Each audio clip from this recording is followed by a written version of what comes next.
નમસ્કાર મિત્રો, મારી યુટ્યુબ ચેનલમાં તમારું હાર્દિક સ્વાગત છે. આજે આપણે વાત કરવાના છીએ સાળંગપુરમાં હનુમાનજી દાદાનો ચમત્કાર બનેલી ઘટના છે. ઘણા વર્ષો પહેલાની વાત છે. સમય એવો હતો જ્યારે જીવનની મુશ્કેલીઓ સામે એ સામાન્ય માણસ પાસે સંસાધન ઓછા અને સહન શક્તિ વધારે હતી. બોટાદ જિલ્લાના એક નાના વિસ્તારોમાં રહેતો કલ્યાણ નામનો યુવાન પણ એ સમયની એ જ કઠોર હકીકતો વચ્ચે જીવતો હતો. જન્મથી તે સંપૂર્ણ સ્વસ્થ હતો, પરંતુ યુવાનીના શરૂઆતના વર્ષોમાં એક અચાનક બનેલી દુર્ઘટનાએ તેની આખી જિંદગીનો માર્ગ બદલી નાખ્યો. એક ક્ષણમાં બધું બદલાઈ ગયું. પગમાં ગંભીર ઈજા થતા તે ચાલવામાં અસમર્થ બની ગયો. શરૂઆતમાં લાગ્યું કે સમય જતાં બધું ઠીક થઈ જશે, પરંતુ દિવસો મહિનામાં અને મહિનાઓ વર્ષોમાં બદલાતા ગયા. છતાં કલ્યાણની વિકલાંગતા એમની એમ રહી. લાકડી વગર એક પગલું પણ ભરવું મુશ્કેલ હતું. શરીરની પીડા કરતાં વધારે મનની પીડા હતી. લોકોની દયા ક્યાંક મજાક, ક્યાંક અવગણના. કલ્યાણનું કુટુંબ ગરીબ હતું. રોજિંદા જીવન માટે મજૂરી અને નાના કામ પર આધાર રાખતું. કલ્યાણ પહેલા પરિવારનો આધાર હતો, પરંતુ દુર્ઘટના પછી એ જ પરિવાર પર ભાર બની ગયો હોવાની લાગણી તેને અંદરથી ખાઈ જતી. સવારે ઉઠીને બહાર જવાની ઈચ્છા હોવા છતાં લોકોના પ્રશ્નો, નજરો અને સહાનુભૂતિના શબ્દો તેને રોકી લેતા. હવે શું થશે? એ પ્રશ્ન રોજ તેની આંખોમાં ઉગતો અને રાત્રે જવાબ વિના જ સૂઈ જતો. છતાં પણ કલ્યાણે ક્યારેય ભગવાનને દોષ આપ્યો નહોતો. તેના મનમાં એટલું જ હતું કે ક્યાંક તો કોઈ રસ્તો હશે. વર્ષો સુધી તેણે દવાખાના ફેરવ્યા. કોઈએ કહ્યું કે આ દવા લઈ જુઓ, કોઈએ કહ્યું કે આ વેદ પાસે લઈ જાઓ. ક્યારેક શહેર, ક્યારેક ગામ, દરેક આશાની પાછળ તે લંગડાતો ગયો. શરૂઆતમાં દવાઓથી થોડી રાહત મળે એવી લાગણી થતી, પરંતુ થોડી જ વારમાં બધું ફરી પહેલું જ. પગમાં જકડાશ, દુખાવો અને અસમર્થતા. કોઈ ફેર નહીં. વેદ, મંત્ર, તંત્ર, પૂજા પાઠ બધું થયું, પરંતુ પરિણામ શૂન્ય. સમય જતા મનમાં આશાની જગ્યા પર થાક અને નિરાશા બેસવા લાગી. આ જ સમય દરમિયાન કલ્યાણના જીવનમાં એક અલગ જ વળાંક આવ્યો. બોટાદના એક સત્સંગ દરમિયાન તેણે સાળંગપુરના હનુમાન દાદાની મહિમા સાંભળી. પ્રાગટ્ય દિવસની વાત, દાદાની કૃપા અને ભક્તોની સત્ય ઘટનાઓ. આ બધું સાંભળતા જ કલ્યાણનું હૃદય કંપી ઉઠ્યું. એવું લાગ્યું જાણે કોઈ અંદરથી બોલાવી રહ્યું. તે રાતે તેને ઊંઘ આવીને વારંવાર સાળંગપુર, હનુમાન દાદા અને પ્રાગટ્ય દિવસના વિચારો મનમાં આવતા રહ્યા. હું પણ જઈ શકું? એવો પ્રશ્ન પોતાને જ પૂછતો રહ્યો.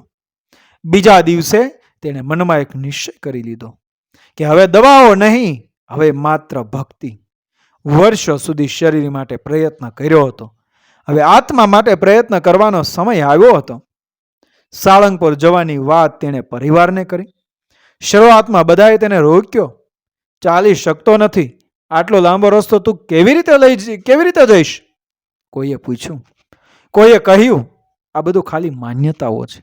પરંતુ કલ્યાણના મનમાં અડગ વિશ્વાસ ઊભો થઈ ગયો હતો. એણે સ્પષ્ટ કહી દીધું કે હું વાહનથી નહીં, ચાલીને જ જઈશ. આ મારી પ્રતિજ્ઞા છે. પ્રાગટ્ય દિવસ નજીક આવી રહ્યો હતો. ગામમાં લોકો તૈયારીઓ કરી રહ્યા હતા અને કલ્યાણ પોતાના મનને તૈયાર કરી રહ્યો હતો. પગમાં પીડા હતી, પરંતુ મનમાં અદમ્ય ઉત્સાહ. તે જાણતો હતો કે આ યાત્રા સહેલી નહીં હોય, પરંતુ આ યાત્રા માત્ર સાળંગપુર સુધીની નહીં, આ તેની આત્માની યાત્રા હતી. પ્રાગટ્ય દિવસની પૂર્વ સંધ્યાએ તેણે હનુમાનજી દાદાનું નામ લઈને ઘર છોડ્યું. હાથમાં લાકડી, આંખોમાં આંસુ અને હૃદયમાં અડગ શ્રદ્ધા, આસ્થા. બોટાદથી સાળંગપુર તરફનો રસ્તો તેના માટે પરીક્ષાનો માર્ગ બની ગયો. દરેક પગલું જાણે પ્રશ્ન પૂછતું, આગળ જઈ શકીશ? આગળ જઈ શકીશ? અને દરેક પગલાનો જવાબ માત્ર એક જ હતો, દાદા છે. રસ્તામાં ક્યાંક લોકો મદદ કરતા, ક્યાંક અવગણના કરતા. રાત્રે ખુલ્લા આકાશ નીચે જ્યારે તે આરામ કરતો, ત્યારે તારાઓ તરફ જોઈને હનુમાન દાદાને મનથી જ વાત કરતો.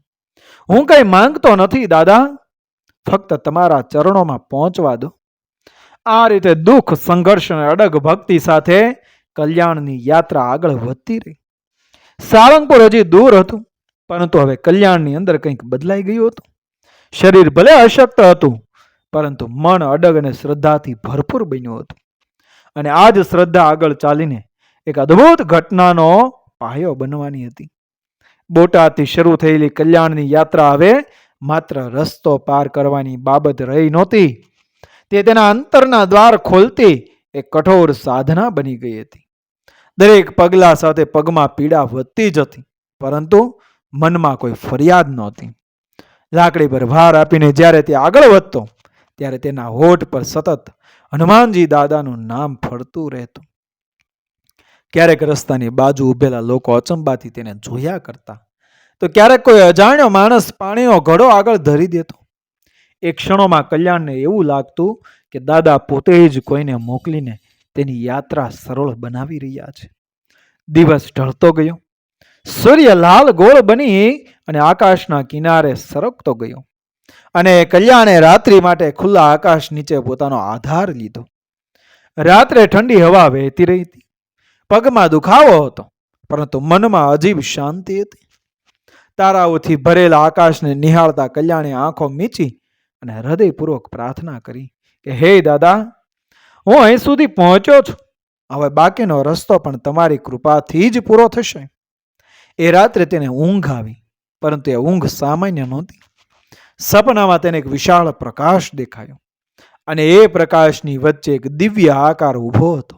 ભય નહીં, ફક્ત શાંતિ. જાણે કોઈ તેને આશ્વાસન આપી રહ્યું હોય.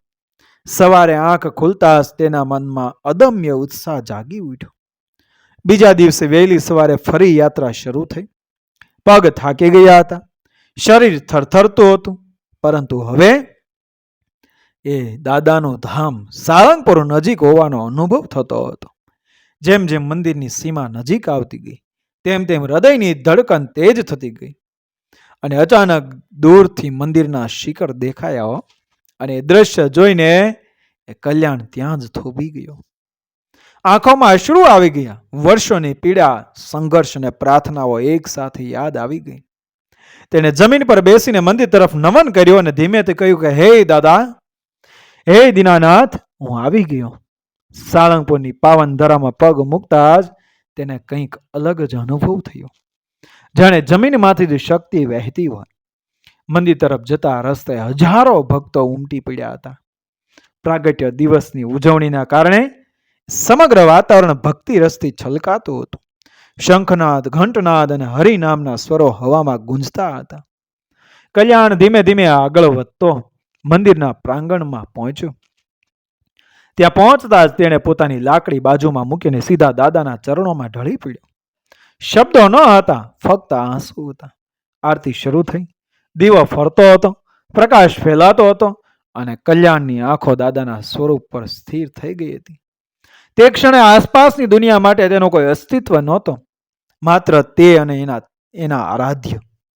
આરતી પૂર્ણ થઈ. ભક્તો ધીમે ધીમે વિખેરાયા, પરંતુ એ કલ્યાણ ત્યાં જ બેઠો રહ્યો. તેણે મનથી કહ્યું કે હે દાદા, જે આપવું હોય તે આપજો, હું સ્વીકારું છું. આ કોઈ માગ નહોતી, આ સંપૂર્ણ સમર્પણ હતું. સાંજ પડતા મંદિર પરિસરમાં શાંતિ છવાઈ ગઈ. સેવકોએ રાત્રિ રોકાણ માટે જગ્યા બતાવી. કલ્યાણ ત્યાં જ સૂઈ ગયો, પરંતુ મન જાગતું હતું. અચાનક મધરાતે તેને ફરી એક અદ્ભુત અનુભવ થયો. જાણે કોઈ હાજરી ત્યાં હતી. આંખો ખોલી તો કોઈ દેખાયું નહીં, પરંતુ હૃદયમાં ગરમાશ ફેલાઈ ગઈ. થોડા સમયમાં તે ઊંઘમાં સરકી ગયો. એ રાત્રે જે બન્યું તે સામાન્ય સપનાથી પર હતું. તેણે જોયું કે દાદા તેની સામે ઊભા છે, વિશાળ, તેજસ્વી અને કરુણાથી ભરેલા. દાદાએ પોતાની ગદા એક બાજુ મૂકી અને ભક્ત તરફ જોયું. પછી ધીમેથી પોતાનો હાથ કલ્યાણના પગ પર મૂક્યો, અને એ સ્પર્શથી જાણે આખા શરીરમાં વીજળી દોડી ગઈ. દાદાનો અવાજ સંભળાયો, ભય ન રાખ, તારી શ્રદ્ધા સ્વીકારાઈ છે. આ શબ્દો સાથે જ પ્રકાશ વધતો ગયો અને બધું લુપ્ત થઈ ગયું. બ્રહ્મ મુહૂર્ત પહેલા જ કલ્યાણની આંખ ખુલી. હૃદય ભાર વિહોણું લાગતું હતું. બહાર મંદિરના ઘંટ વાગી રહ્યા હતા. તેને ખબર નહોતી કે હવે શું થવાનું છે, પરંતુ એટલું ચોક્કસ હતું કે આ રાત પછી કંઈક બદલાઈ ગયું હતું. સાળંગપુરની આ પાવન રાત્રિ તેની જિંદગીનો સૌથી મોટો વળાંક બની ચૂકી હતી. બ્રહ્મ મુહૂર્તનો સમય હતો. સાળંગપુરના મંદિર પરિસરમાં શાંતિ સાથે ઘંટનાદ ગુંજી રહ્યો હતો. આકાશમાં હળવો ઉજાસ ફેલાઈ રહ્યો હતો. કલ્યાણની આંખ ધીમેથી ખુલી. ગત રાત્રિના સ્વપ્નના દ્રશ્યો હજી પણ મનમાં જીવંત હતા, પરંતુ એ સ્વપ્ન જેટલી જ જીવંત એક નવી અનુભૂતિ તેના શરીરમાં પ્રસરી રહી હતી. તેને લાગ્યું કે આજે શરીર કંઈક અલગ છે. વર્ષોથી જે ભાર પગમાં હતો એ જાણે અચાનક ઓસરાયો હોય એવું લાગતું હતું. તેણે પહેલા તો આ અનુભૂતિને અવગણવાની કોશિશ કરી, પરંતુ હૃદયની ધડકન ઝડપી થઈ ગઈ. મનમાં એક નાનો પણ તેજસ્વી વિચાર ચમકી ગયો. શું ખરેખર? કલ્યાણ ધીમેથી બેસી ગયો. સામાન્ય રીતે બેસતા જ પગમાં દુખાવો ચીભરી ઉઠતો, પરંતુ આજે એવું કંઈ થયું નહીં. એક ક્ષણે તેની આંખો ભીની થઈ ગઈ. તેણે ધીમે ધીમે પોતાના પગને સ્પર્શ કર્યો. કોઈ જકડાશ નહીં, કોઈ પીડા નહીં.